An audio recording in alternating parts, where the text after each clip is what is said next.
అంటే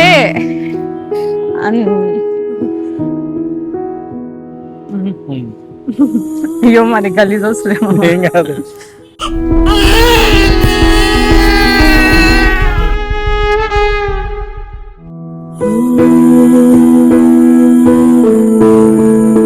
ఇప్పటిదాకా నేను ఏదైతే పట్టుకొని నార్మల్ డెలివరీ అవ్వాలి అన్న దానికోసం వెయిట్ చేస్తున్నామో ఆ వెయిటింగ్కి ఇప్పుడు రిజల్ట్ ఆటోమేటిక్గా దేవుడు ఇచ్చిండు.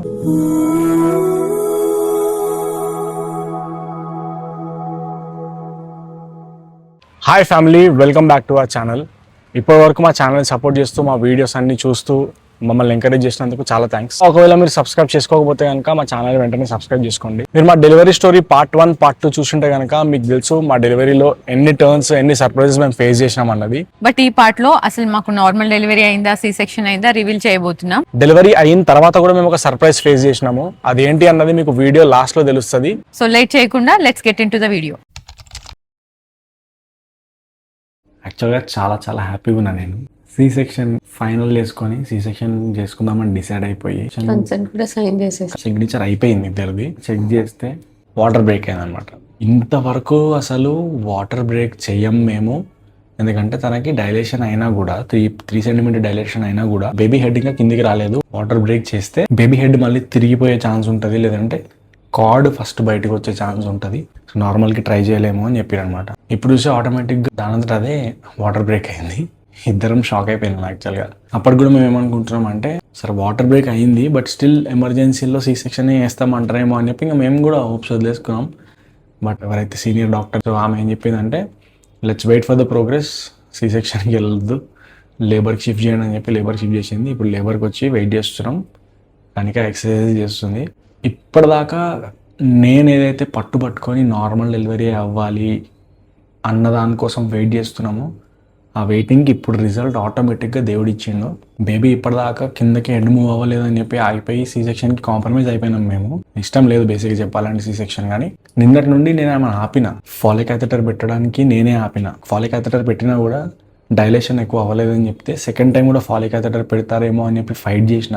సి సెక్షన్ కాకపోతే వెయిట్ చేద్దామని చెప్పి వెయిట్ చేసి మేము సి సెక్షన్కి కాంప్రమైజ్ అని కూడా దేవుడు కాంప్రమైజ్ అవ్వలేదు. నెక్స్ట్ ఇప్పుడు ఇక్కడ నుండి అసలైన స్టోరీ స్టార్ట్ అవుతుంది. వాటర్ బ్రేక్ అయ్యాక లేబర్ వార్డ్కి షిఫ్ట్ చేసి ఇంటర్నల్ చేశారు. 4 సెంటీమీటర్ డైలేట్ అయ్యింది. ఇంకా నేను ఎక్సర్సైజెస్ కంటిన్యూ చేస్తున్నాను. మా అక్క మాతోనే ఉంది కంటిన్యూస్గా, నాకు తోడుగా ఉంది.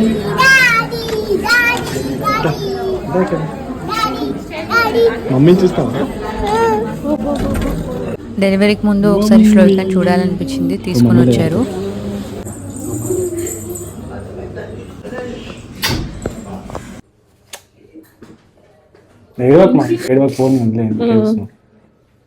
మిస్ అయినావు కదా. హాస్పిటల్లో ఉన్న రోజులు నేను శ్లోకన్ చాలా మిస్ అయ్యాను. అంటే బేబీ వచ్చాక కూడా నేను తనతో చేయలేనేమో అని చాలా భయం ఉంది.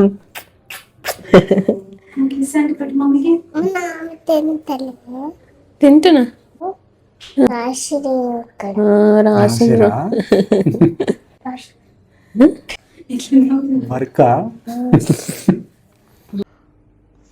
పాపని కలిసి నేను ఇంకా లేబర్ వార్డ్కి వచ్చేసాను.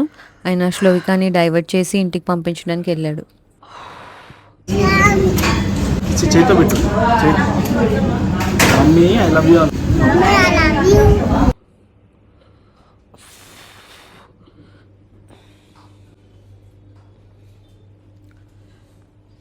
కంటిన్యూస్గా కాంట్రాక్షన్స్ వస్తూనే ఉన్నాయి. నాకు ఎనర్జీ కంప్లీట్గా డ్రాప్ అయిపోయింది. ఇంకా డాక్టర్స్ ఏదైనా లైట్ ఫుడ్ తీసుకోవచ్చు అన్నారు. ఒక 2 ఇడ్లీస్ తినేసాను. మత్తు వస్తుంది మా బాగా. అనస్థిషియా తీసుకోక మత్తు ఎందుకు వస్తుంది? నిద్ర వస్తుందా, మత్తు ఉందా? అదే ఇట్లా డ్రౌజీగా.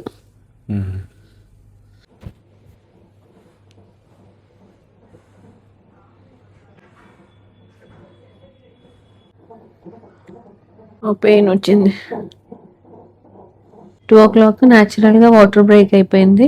దాని తర్వాత ఇప్పుడు 7కి డాక్టర్ వచ్చి కంప్లీట్ ఆ మెంబ్రెయిన్ రప్చర్ చేశారు. అప్పటి నుంచి పెయిన్స్ వస్తున్నాయి. ఇప్పుడు ఎన్ఎస్టీలో కాంట్రాక్షన్స్ ఎక్కువ వస్తుంటే బేబీ హార్ట్ రేట్ తక్కువ అవుతుంది అని చెప్పి డాక్టర్ అన్నారు. మేబీ దానివల్ల మళ్ళీ సి సెక్షన్ కి వెళ్ళే ఛాన్స్ ఉంది అని అన్నారు. ఇంకా కొన్ని అవర్స్ వెయిట్ చేద్దాం అన్నారు. సేమ్ ఇదే ప్యాటర్న్ కంటిన్యూ అవుతే సి సెక్షన్ కి వెళ్ళాల్సి వస్తుంది అన్నారు. బేబీ హార్ట్ రేట్ సెటిల్ అయింది, సర్వీస్ డైలేషన్ కూడా మంచి ప్రోగ్రెషన్ ఉందని చెప్పి డాక్టర్స్ వచ్చి ఇంకా మెంబ్రెయిన్ రప్చర్ చేసి పెయిన్స్ కూడా ఇండ్యూస్ చేశారు. ఎందుకంటే ఇంకా ఫాస్ట్ డైలేషన్ కోసం పెయిన్స్ ఇండ్యూస్ చేసిన తర్వాత ఒక 4 hours కి మళ్ళీ ఇంటర్నల్ టెస్ట్ చేశారు. ఇంటర్నల్ టెస్ట్ చేస్తే ఆల్రెడీ 8 centimeters డైలేట్ అయిపోయింది.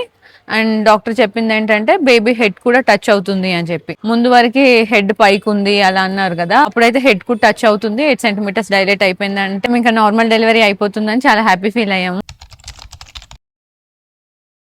అసలు నార్మల్ డెలివరీకి ఓన్లీ 50% ఛాన్సెస్ ఉన్న ఒక సిచ్యువేషన్ వాటర్ బ్రేక్ అవ్వడం వల్ల 95%కి మూవ్ అయింది. అక్కడ నుండి సర్విక్స్ 8 centimeters డైలేట్ అయిన తర్వాత ఇంకా 100% నార్మల్ డెలివరీ అయిపోతుందని డాక్టర్స్ అన్నారు. అండ్ మేము కూడా చాలా హ్యాపీగా ఫీల్ అయిన టైంలో మేము ఒక అన్ఎక్స్పెక్టెడ్ సిచ్యువేషన్ని ఫేస్ చేసినాం. ఆ అన్ఎక్స్పెక్టెడ్ సిచ్యువేషన్ ఏంటి అంటే బేబీ హార్ట్ రేట్ పడిపోవడం. సో సడన్గా అన్నీ బాగానే జరుగుతున్నాయి, 100% నార్మల్ డెలివరీ అయిపోతుంది అనుకుంటున్న టైంలో బేబీ హార్ట్ రేట్ పడిపోవడం వల్ల డాక్టర్ వచ్చి బేబీ స్ట్రెస్కి ఫీల్ అవుతుంది, ఆ స్ట్రెస్కి రీజన్ ఏమైనా అయి ఉండొచ్చు, బేబీకి కార్డ్ చుట్టుకుపోయి ఉండొచ్చు, లేదంటే మెకోనియం పాసిల్స్ ఉండొచ్చు. ఈ టైంలో మనం వెయిట్ చేయడం చాలా రిస్కీ, బేబీని హెల్దీగా డెలివరీ చేయాలి అనుకుంటే టైమ్లీ డెలివరీ చాలా అవసరం ఇప్పుడు అని చెప్పి సిచ్యువేషన్ మాకు ఎక్స్ప్లెయిన్ చేసిన తర్వాత మేము కూడా ఇంకెక్కువ వెయిట్ చేయాలనుకోలేదు.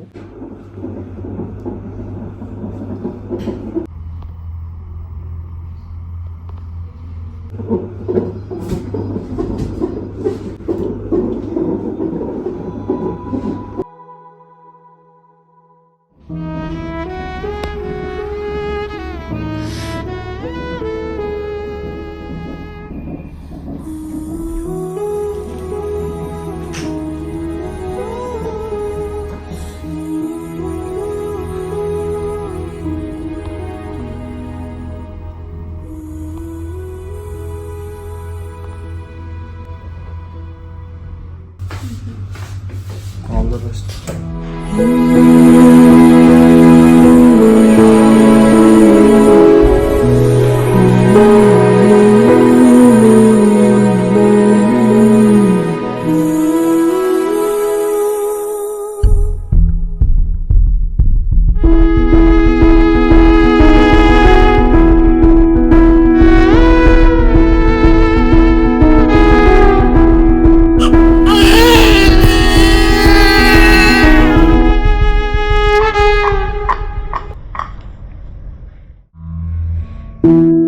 Daddy, hi. Hi.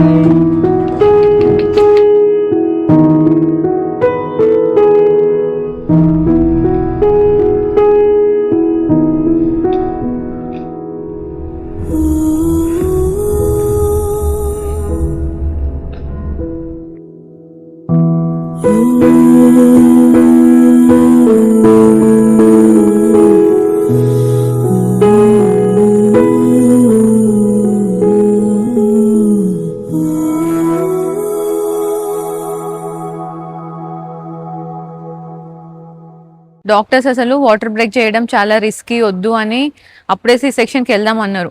కానీ అప్పుడు న్యాచురల్గా వాటర్ బ్రేక్ అయిపోవడం, డాక్టర్స్ ఇంకా వెంటనే లేబర్కి మూవ్ చేయడం, 8 centimeters డైలేట్ అవ్వడం, ఇవన్నీ నేను దేవుడే నార్మల్ డెలివరీకి హెల్ప్ చేస్తున్నాడు అన్నట్టుగా సైన్ లాగా తీసుకున్నా. ఫైనల్ గా మళ్ళీ సి సెక్షన్ కి వెళ్ళేసరికి చాలా డిసప్పాయింట్ అయ్యాను. ఫైనల్ గా బేబీ డెలివరీ అయ్యింది. స్కాన్ లో బేబీ వెయిట్ 2.4 kgs మాత్రమే ఉండే. కానీ నేను బేబీని చూడడానికి వెళ్ళినప్పుడు బేబీ 3 kgs వెయిట్ తోని ఫుల్ ఆఫ్ హెయిర్ తోని బ్యూటిఫుల్ గా పుట్టింది. యాక్చువల్ గా నార్మల్ డెలివరీ అవ్వకపోవడానికి రీజన్ ఏంటి, బేబీ హార్ట్ రేట్ ఎందుకు డ్రాప్ అయ్యింది, బేబీ ఇంత హెల్దీగా ఉంది కదా, అసలు ఏంటి రీజన్, డాక్టర్ గెస్ చేసింది కరెక్ట్ అయ్యింది. Timely decision. అసలు డాక్టర్స్ ని చాలా అప్రిషియేట్ చేసినా నేను అప్పటికప్పుడే. బేబీ స్ట్రెస్ ఫీల్ అవుతుంది, మేబీ బేబీకి కార్డ్ చుట్టుకొని ఉండొచ్చు, లేదా మెకోనియం పాస్ చేసి ఉండొచ్చు అంటే నేను ఏం చేసేది లేక వెళ్ళిపోయినాము. నా కళ్ళ ముందే బేబీని స్టమక్ లో నుండి తీస్తున్నప్పుడు బేబీ మెడలో కార్డ్ చుట్టుకొని ఉండే అనమాట. సో అది చూసిన తర్వాత అర్థమైంది బేబీ చాలా రిస్క్ లో పడింది, అందుకే బేబీ బయటికి రాలేకపోయింది. ఒకవేళ కార్డ్ చుట్టుకోకపోయి ఉంటే మేబీ బేబీ బయటకు వచ్చేదేమో. అప్పుడు అనిపించింది ఏం జరిగినా మన మంచికే జరిగింది, బేబీ రిస్క్ కాకుండా, బేబీకి రిస్క్ లేకుండా హెల్దీగా బేబీ డెలివరీ అయింది, అది చాలా అనుకున్నాను నేను.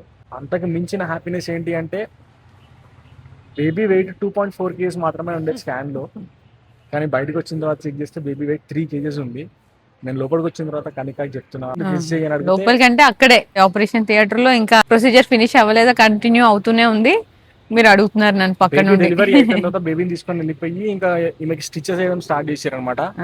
అప్పుడు నేను వచ్చి అడిగిన ఏమడిగినా బేబీ వెయిట్ ఎంతో గెస్ చేయమా అని. నేను ఆ స్కాన్ లో 2.4 ఉంది, కానీ ఇంత ఎక్సైట్ అవుతుందంటే ఒక 2.6 ఏదో ఉండుంటారు అనుకున్నా. కానీ 3 kgs ఉంది అని చెప్తే ఆమె కూడా షాక్ అయింది. యాక్చువల్గా అమ్మాయా అబ్బాయా అన్న దాని గురించి మేము ఎప్పుడు అసలు ఆలోచించలేదు. ఓన్లీ నార్మల్ డెలివరీ అయితే మదర్ హెల్తీగా ఉంటుంది, బేబీకి కొంచెం ఇమ్యూనిటీ ఎక్కువ ఉంటుంది, అండ్ మాకు ఇంకొక డెలివరీకి మంచి ఛాన్సెస్ ఉంటాయి అని చెప్పి ఒక్కటే ఒక ప్రయత్నం వల్ల మేము డిసప్పాయింట్ అయినాం. కానీ ఇదే మా ఎమోషనల్ డెలివరీ స్టోరీ. అందరికి యూనిక్ డెలివరీ స్టోరీస్ ఉంటాయి, ఇది మా డెలివరీ స్టోరీ. ఇందులో మీకేమైనా కొత్తగా నేర్చుకున్నది ఏమన్నా ఉంటే విల్ బి వెరీ హ్యాపీ. మీకేమనిపించింది మా స్టోరీ చూస్తున్నంత సేపు? మీకు సిజేరియన్ అవుతుంది అనిపించిందా, నార్మల్ డెలివరీ అవుతుంది అనిపించిందా? కామెంట్ సెక్షన్ లో కామెంట్ చేయండి. దీని తర్వాత మదర్ రికవరీ ఎట్లా ఉండే, సి సెక్షన్ తర్వాత మేము ఏం ఫుడ్ తీసుకున్నాం, పేరెంటింగ్ ఎట్లా ఉంది, అండ్ బేబీ కేర్ ఎట్లా తీసుకున్నాం, బేబీకి ఏం ప్రోడక్ట్స్ వాడుతున్నాం, ప్రతి ఒక్కటి కూడా మేము నెక్స్ట్ వీడియోస్లో చూపించబోతున్నాం. సో మమ్మల్ని ఇట్లానే సపోర్ట్ చేస్తూ మా వీడియోస్ని చూస్తూ మమ్మల్ని ఎంకరేజ్ చేయండి. Thank you so much and let's meet in another video. Don't forget to subscribe to our channel Shanmukh's family. మీ గురించి ఒకటి చెప్తాం ఆ వీడియో ఏంటంటే ఈయన వీడియోలో ఎక్కువ కనిపించలేదు, ఎందుకంటే వీడియో మొత్తం కవర్ చేసింది మీరే కాబట్టి వీడియోలో ఎక్కువ లేరు. అదంతా ఉండింటే అసలు చాలా బాగుండేది. అంటే స్టార్టింగ్ నుండి కూడా నాకు ఫుల్ సపోర్ట్ ఇస్తూ ఎవ్రీ మినిట్ నాతోనే ఉన్నారు. అంటే నేనైతే మా ఫ్యామిలీలో ఇంకా ఏ హస్బెండ్ని చూడలేదు. అంటే అంత కంప్లీట్గా అంత సపోర్ట్ ఇస్తూ పక్కనే ఉండి చూసుకోవడం. ఇప్పుడే కాదు, నా ఫస్ట్ డెలివరీలో కూడా నేను చాలా ఫేస్ చేశాను. లైక్ డెలివరీ టైంలో పెయిన్స్, మళ్ళీ అంత ఫేస్ చేసి అప్పుడు కూడా C section, post operative complications, ఇవన్నిట్లో కూడా నేను ఇప్పుడు అప్పుడు ఆ ఫేస్ అంతా క్రాస్ చేయగలిగానంటే అది జస్ట్ మీ సపోర్ట్తోనే. అంటే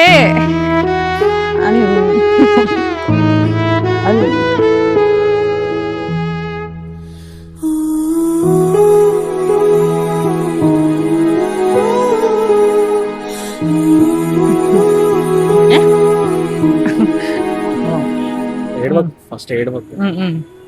సో అయితే నాకు పక్కనే ఉండి, అంటే ఆ పెయిన్ని కూడా నేను చాలా ఈజీగా ఆ ఫేస్ క్రాస్ చేశానంటే ఓన్లీ బికాజ్ ఆఫ్ యూ.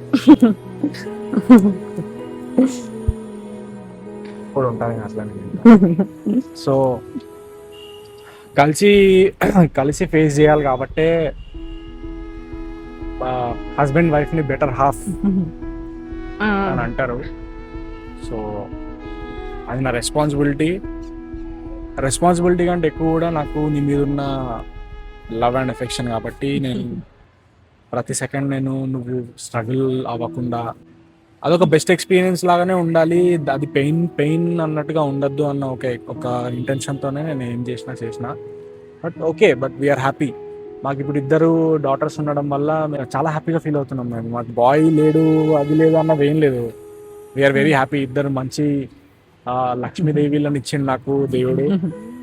ఈమెతో కలిపి ఈమె నా ఫస్ట్ లక్ష్మీదేవి, దాని తర్వాత నాకు ఈమెతో పాటు ఇంకో 2 లక్ష్మీదేవిలను ఇచ్చిండు. నేను ఫుల్ రిచ్ అని ఫీల్ అయిపోతున్నా. యాక్చువల్గా నాకు ఇంతకన్నా పెద్ద గిఫ్ట్ అవసరం లేదు. ఇట్లాగే మనము సపోర్ట్ చేసుకుంటూ ముందుకు వెళ్తేనే మనం హ్యాపీగా ఉంటాం. సో ఇదే మేము అందరికి ఇచ్చే మెసేజ్ ఏంటి అంటే, వైఫ్ అండ్ హస్బెండ్ అంటే ఒకరికొకటి సపోర్ట్ చేసుకుంటూ లైఫ్ని లిఫ్ట్ చేసుకుంటూ వెళ్ళడమే లైఫ్ అంటే. ఏ పెయిన్ఫుల్ సిచ్యువేషన్ అయినా ఏదైనా సరే ఆ సపోర్ట్ ఉంటే అది ఈజీగా క్రాస్ చేయవచ్చు. మేము మీకు చెప్పేంత పెద్దవాళ్ళం కాకపోవచ్చు, మాకు మ్యారేజ్ అయ్యి 3 years 4 years అయింది. బట్ మేమైతే మా కంటిన్యూస్ ఎఫర్ట్స్ మేము హ్యాపీగా ఉండడానికి, మా జర్నీ స్మూత్ ఉండడానికి ట్రై చేస్తున్నాం. ఎఫర్ట్స్ ఏం పెద్ద పెట్టట్లేదు. By God's grace it's going on its own. చాలా స్మూత్గా వెళ్ళిపోతుంది మా లైఫ్. మేము కూడా మీకు అందరికీ అదే బ్లెస్సింగ్స్ రావాలని కోరుకుంటున్నాం. So all the best and very happy new year to you all. ఈ ఇయర్ అందరికీ కూడా మంచి జరగాలని కోరుకుంటున్నాం. సో మాకు కూడా మీ ద్వారా మంచి జరిగితే మేము కూడా హ్యాపీగా ఫీల్ అవుతాం. సో మా ఛానల్ని సపోర్ట్ చేయండి and let's meet next interesting video. Bye everyone.